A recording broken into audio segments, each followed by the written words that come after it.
अस्सलाम वालेकुम नाजरीन, सीवन 10 न्यूज़ के साथ मैं हूं तैमूर शकील और आप देख रहे हैं खबर की असल खबर।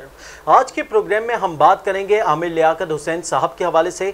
आमिर लियाकत हुसैन साहब की कब्र कुशाई के ऑर्डर्स दे दिए गए हैं, उस हवाले से भी बात करेंगे। और कस्टम इंटेलिजेंस माहाना या वीकली करोड़ों रुपए भत्ता वसूल कर रही है। और साथ ही साथ हम बात करेंगे पुलिस में भर्ती होने वाले जराइम पेशा अफराद के हवाले से। इस हवाले से बात करने के लिए हमारे साथ सीनियर साफ़ी समीर कुरैशी मौजूद हैं। सबसे पहले मैं आपसे ये जानना चाहूँगा कि आमिर लियाकत हुसैन साहब एक बड़ा नाम है शहर का, या बात कर लीजिए पाकिस्तान का एक बड़ा नाम है, लेकिन जब उनका इंतकाल हुआ तो फिर पोस्टमार्टम नहीं किया गया और अब एक शहरी ने दरख्वास्त जमा की और अब अदालत की जानिब से कब्र कुशाई के ऑर्डर्स दे दिए गए हैं। इस मामले को कैसे देखते हैं आप? जी देखें, जिस वक्त डॉक्टर आमिर लियाकत का इंतकाल हुआ तो पुलिस ने बड़ी कोशिश की। पुलिस खुसूसी तौर पर अगर खुसूसन देखा जाए तो एसएसपी इन्वेस्टिगेशन ईस्ट है अल्ताफ़ हुसैन, देखें वो मंजे हुए एक अफसर हैं, बासलाहियत अफसर हैं और पुलिस में रैंकर हैं, वो पीएसपी नहीं आए। तो उन्होंने बड़ी कोशिश की कि ये पोस्टमार्टम हो जाए और उनका उस वक्त भी कहना था कि अगर इसका पोस्टमार्टम हो जाएगा तो सही होगा, वरना फिर अगर कोई दरख्वास्त दायर करेगा तो दरख्वास्त दायर करने के बाद उसकी कब्र कुशाई होगी। और आज वही हुआ कि डिस्ट्रिक्ट ईस्ट की अदालत में अब्दुल अहद नामी जो है दरख्वास्त गुजार है, उसने एडवोकेट अरसलान के तवस्सुत से जो है वो दरख्वास्त दायर की है कि ये पुरस्कार मौत है, जायदाद का तनाज़ा है, जिसकी वजह से जो है इस पर कत्ल किया गया है, पोस्टमार्टम की इजाज़त दी जाए। उसने जो है वो अदालत ने उसकी दरख्वास्त मंजूर कर ली है और इसमें नोटिस भी जारी किए हैं। क्योंकि पोस्टमार्टम की इजाज़त नहीं दी गई थी पहले, तो उनकी फैमिली ने नहीं दी थी, तो हक़ाइक़ वाज़ेह ना हो सके थे। तो अब एसएसपी ईस्ट और एसएचओ को फरीक बनाया गया है उसमें, और अब कब्र कुशाई होगी। तो इस बारे में ये एसएसपी जो इन्वेस्टिगेशन ईस्ट है अल्ताफ़ हुसैन, वो मज़ीद बेहतर बता सकते हैं। सही। समीर साहब इस वक्त हमारे साथ लाइन पे मौजूद है SSP investigation east Altaf Hussain साहब। सबसे पहले आपसे ये जानना चाहूँगा कि उस वक्त आपने बहुत कोशिश की कि पोस्टमार्टम हो जाए और सारी चीज़ें, लेकिन फैमिली की जानिब से मना कर दिया गया और अब अदालत ने ऑर्डर किया है, क्या कहेंगे इस हवाले से? दरअसल उनकी फैमिली ने ही एतराज़ किया था कि जी हम पोस्टमार्टम नहीं कराना चाहते, लेकिन जब इस तरह की और किसी एक मशहूर सेलिब्रिटी हो या सियासतदान हो या कोई भी आदमी हो जिसकी मौत होती है इस तरीके से, और उसमें ऑटोप्सी या पोस्टमार्टम बहुत ज़रूरी होता है। वो इसलिए कि कम से कम हमें वजह मौत से आगाही होती है, उसमें डॉक्टर और दीगर जो मेडिकल बोर्ड बना होता है वो बताता है कि जी इनकी मौत किस तरीके से वाक़ई हुई है, वरना फिर शक्कू को शुबहात रह जाते हैं और उसकी वजह से फिर काफ़ी कॉम्प्लिकेशंस आखिर में पैदा होती हैं। और उसके अलावा चूंकि उनकी एक से ज़ायद शादियाँ भी थीं, तो इस वजह से फिर वो विरासत में भी फिर वो चीज़ें उसमें प्रॉब्लम होती है। तो ये मैंने इसलिए कहा था कि इसके पोस्टमार्टम ज़रूरी है, वो इसलिए कि वजह मौत से आगे हो सके। सही, बहुत शुक्रिया। SSP investigation east Altaf Hussain साहब हमारे साथ मौजूद थे, बहुत शुक्रिया आपका। प्रोग्राम को आगे बढ़ाते हैं। समीर साहब आपसे ये जानना चाहूँगा कि कस्टम इंटेलिजेंस कहाँ है और क्या कर रही है? जैसे कि देखा जाए डॉलर की कीमतें बढ़ती जा रही हैं, वफाकी हुकूमत की जानिब से इंपोर्ट पे मुकम्मल तौर पे पाबंदी लगा दी गई है, लेकिन सामान स्मगल होके यहाँ पहुंच रहा है और धड़ल्ले से फरोख्त भी हो रहा है और कस्टम इंटेलिजेंस की जानिब से किसी तरह की कोई कार्रवाई नजर नहीं आ रही। देखें, कस्टम इंटेलिजेंस जो है उसका माजी उठा के देख लें, हाल उठा के देख लें, ईमानदार अफसरान आए हैं या जो हैं वो करप्ट अफसरान भी हों, लेकिन कस्टम इंटेलिजेंस का वही हाल रहा है। अब देखें, इंपोर्ट बंद कर दी, इंपोर्ट बंद करने के बाद इस वजह से कि डॉलर नीचे आएगा, लेकिन आपको आता नज़र आया डॉलर नीचे? बिल्कुल भी डॉलर नीचे नहीं आया। कस्टम इंटेलिजेंस जो है वो सिर्फ करोड़ रुपया माहाना मुबैना तौर पर भत्ता वसूल करने में ही मुलविस है।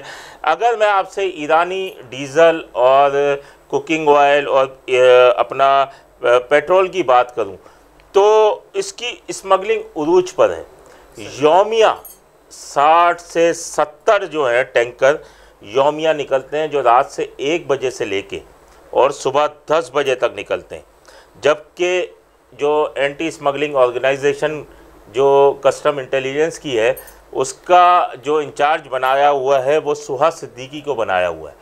वो सुहास सिद्दीकी जो है वो मुबैना तौर पर करोड़ों रुपया जो है वसूल कर रहा है। इसमें मैं आपको बताऊं, इसमें जो स्मगलर हैं, सही जो स्मगलिंग करते हैं, इसमें एक नज़र हैं, इस्माइल हैं, वज़ीर हैं, जमशेद ख़ान हैं, नसीर हैं, ये बड़े स्मगलर हैं।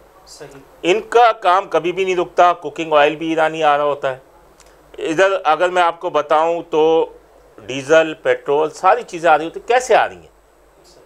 क्या जगह जगह चेक पोस्ट नहीं है? इनकी तमाम चीज़ें आ रही होती हैं। इन्हीं में से जो है वो एक वकील भी बन गए। जो स्मगलर था वो वकील बन गया है LLB करके।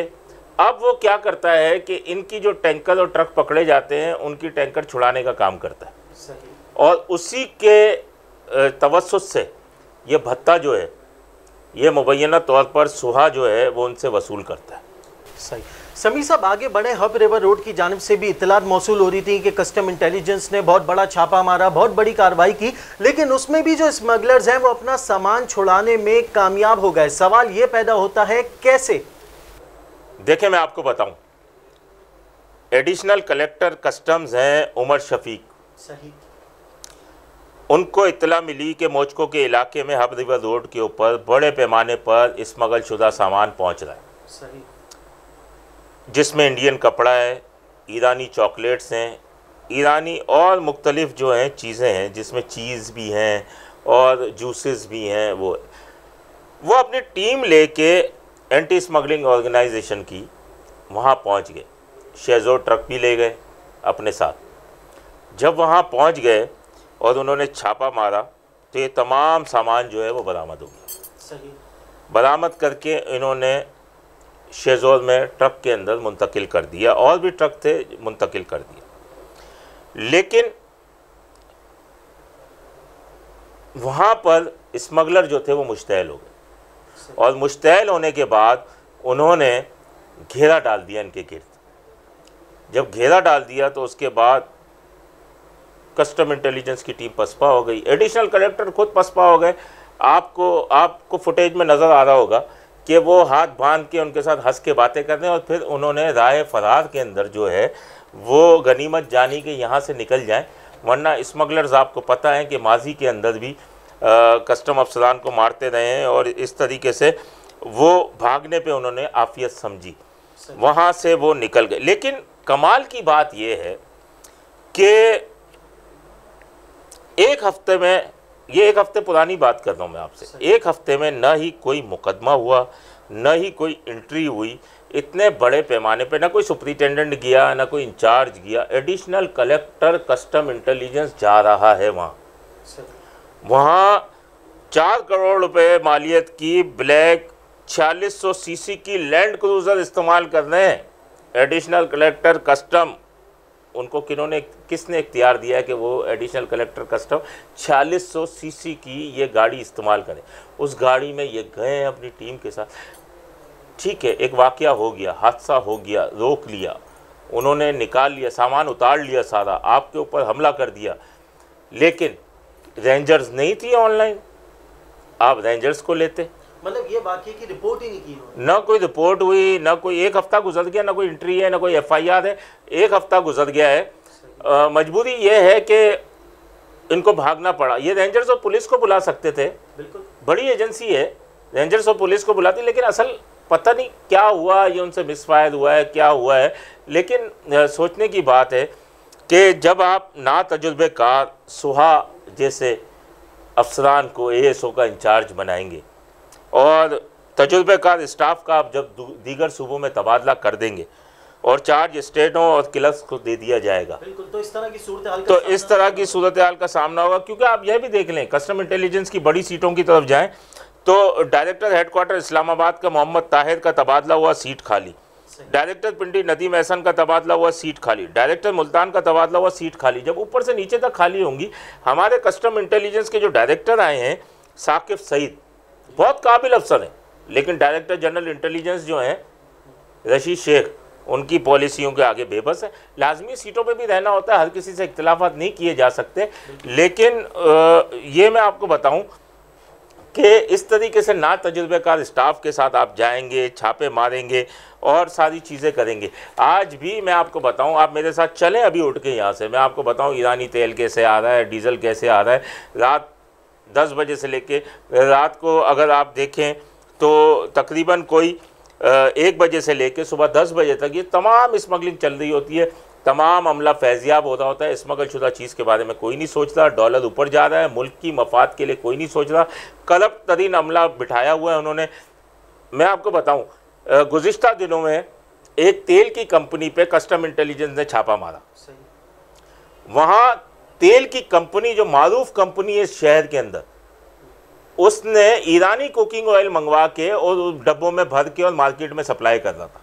उसको पकड़ लिया कस्टम इंटेलिजेंस वालों ने, करोड़ों रुपया उससे भत्ता लिया और फिर उसे जाने दिया।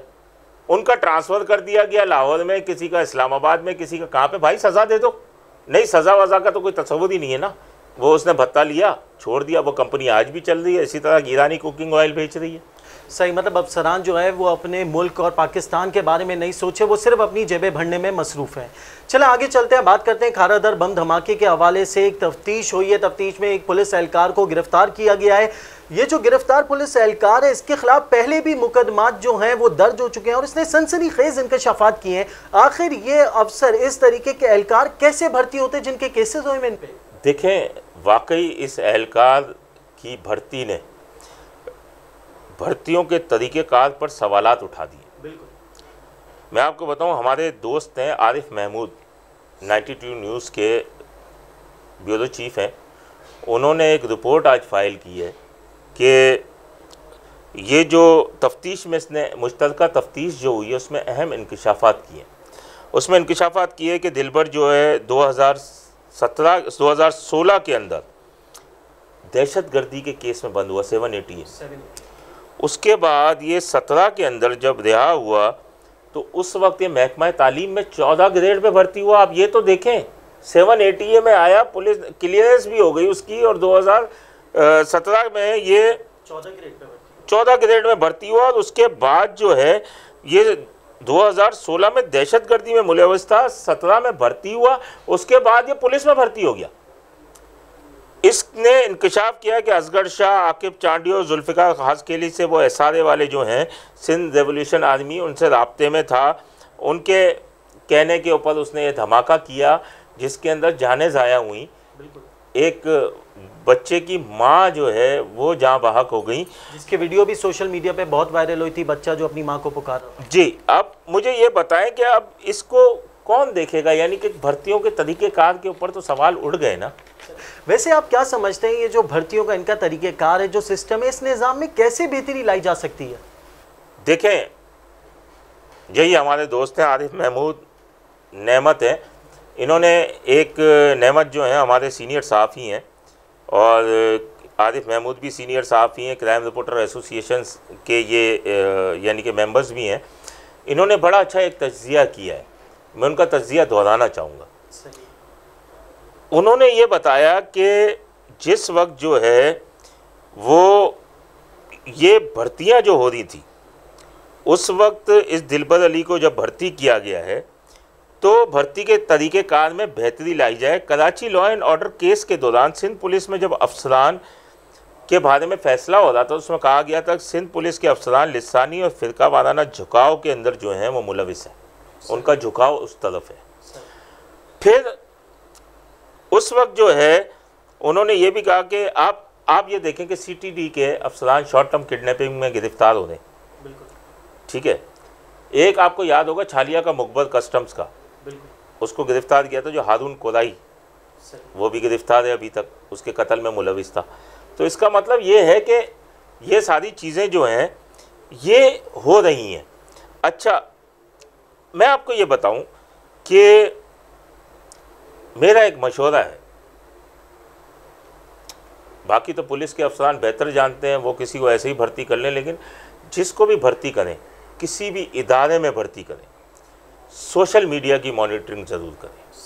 सोशल मीडिया की मॉनिटरिंग जो होती है वो सोशल मीडिया यूज़ करने वाले शख्स की अक्कासी होती है, उसकी सोच जो है वो बता देती है। दूसरा, इंटेलिजेंस का रिवायती निज़ाम बहाल किया जाए, वो बेहतर करके बहाल किया जाए, ताकि इस तरीके से जो भर्तियां होती हैं ना पैसे लेके, आप देखें माजी के अंदर बैंकों के गार्ड जो हैं वो भी वारदातों में मुलविस होते थे, क्योंकि पुलिस की क्लियरेंस मिल जाती थी, पैसे दे कैरेक्टर सर्टिफिकेट मिल गया।